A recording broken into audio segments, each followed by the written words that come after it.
कहानी थोड़ी पुरानी है, पर इसकी आत्मा आज भी बिल्कुल ताज़ा है। दो बौद्ध भिक्षु पास के गांव से भिक्षा लेकर वापस मठ की तरफ लौट रहे थे। उनमें से एक बूढ़ा भिक्षु था और दूसरा एक युवा भिक्षु। उसने हाल ही में संन्यास लिया था। दोनों शांत भाव से अपने रास्ते पर चल रहे थे।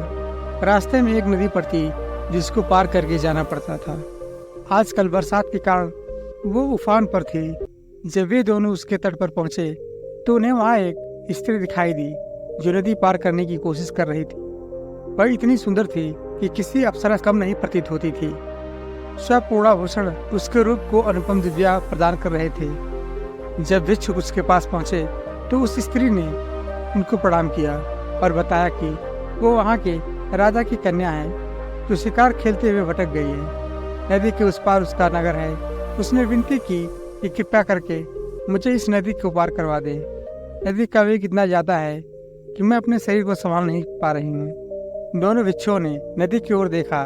किनारे के ऊपर खावड़ पत्थर, तल की चिकनाहट और ऊपर से धारा का वेग, कुल मिलाकर उसे पार कर पाना किसी कोमल मनुष्य के लिए अत्यंत कठिन था। परंतु समस्या सिर्फ यही एक नहीं थी, समस्या एक और भी थी।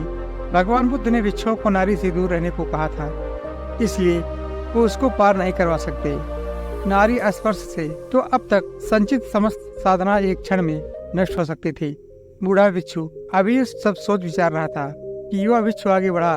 उसने उस स्त्री को अपने कंधे पर उठाया और नदी में उतर गया। बूढ़ा भिक्षु ये सब देखकर हक्का बक्का रह गया। वो भी उसे विस्मय देखता हुआ पीछे पीछे नदी पार करने लगा। युवा भिक्षु किनारे पर पहुंचा। उसने स्त्री को अपने कंधे से उतारा और उसे जाने को कहा। वह स्त्री भी उनको प्रणाम करके चली गई। युवा भिक्षु शांत भाव से मठ की ओर बढ़ने लगा। पीछे पीछे बूढ़ा भिक्षु भी तट पर पहुंचा।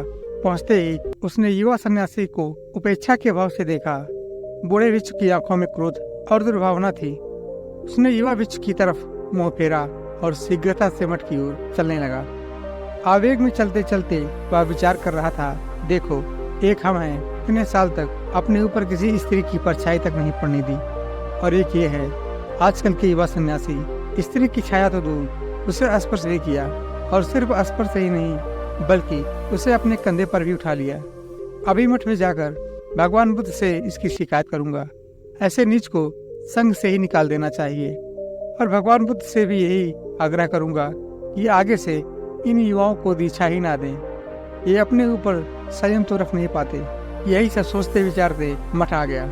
वह तेजी से अंदर गया और भगवान बुद्ध से भेंट करने की उपरांत उनके पास गया। बुद्ध शांत मुद्रा में एक वृक्ष के नीचे बैठे थे। बूढ़े भिक्षु ने वे प्रणाम किया और सारा किस्सा सुना दिया। वह कहने लगा कि कैसे उस युवा भिक्षु ने उस स्त्री को नदी पार करवाई। संघ के सभी भिक्षु इकट्ठा हो गए। युवा भिक्षु को बुलाया गया। भगवान बुद्ध ने उससे पूछा कि ये वृद्ध आप पर जो आरोप लगा रहे हैं, क्या वे सत्य हैं? क्या आपने किसी स्त्री को अपने कंधे पर उठाकर नदी पार करवाई? अब यहाँ उस युवा भिक्षु ने जो उत्तर दिया वो समझने लायक है। उसने कहा, कौन स्त्री? अच्छा वो, हाँ, मैंने उसे नदी पार करवाई थी, परंतु भगवान, मैंने तो उस स्त्री को नदी के उस पार से अपने कंधे पर उठाया और इस पार उतार दिया था, पर ये वृद्ध भिक्षु अभी तक उसे अपने कंधे पर उठाए हैं। ये बात सुनकर बुद्ध मुस्कुराए। उन्होंने युवा भिक्षु को आशीष दी और कहा कि सच में किसी कार्य में शारीरिक संलग्नता से कहीं अधिक प्रभावी मानसिक लिप्तता है। युवा भिक्षु ने परोपकार की भावना से उस स्त्री को उठाया, इसलिए उसका मन दूषित नहीं हुआ, जबकि बूढ़े भिक्षु का मन द्वेष भाव से भर गया और वे अब तक अशांत हैं। सारी बात मन की है, अंदर की है। युवा भिक्षु उस स्त्री को कंधे पर उठाकर वे उससे मुक्त रहा और बूढ़ा भिक्षु उस स्त्री का स्पर्श किए बगैर उससे बच गया। उम्मीद है आपको भी ये बात समझ में आ गई होगी। अक्सर हमें अच्छा व्यवहार करने की शिक्षा दी जाती है, जबकि आपका मानसिक आचरण अधिक महत्व रखता है। दोस्तों, कहानी अच्छी लगी हो तो वीडियो को एक लाइक कीजिएगा। धन्यवाद।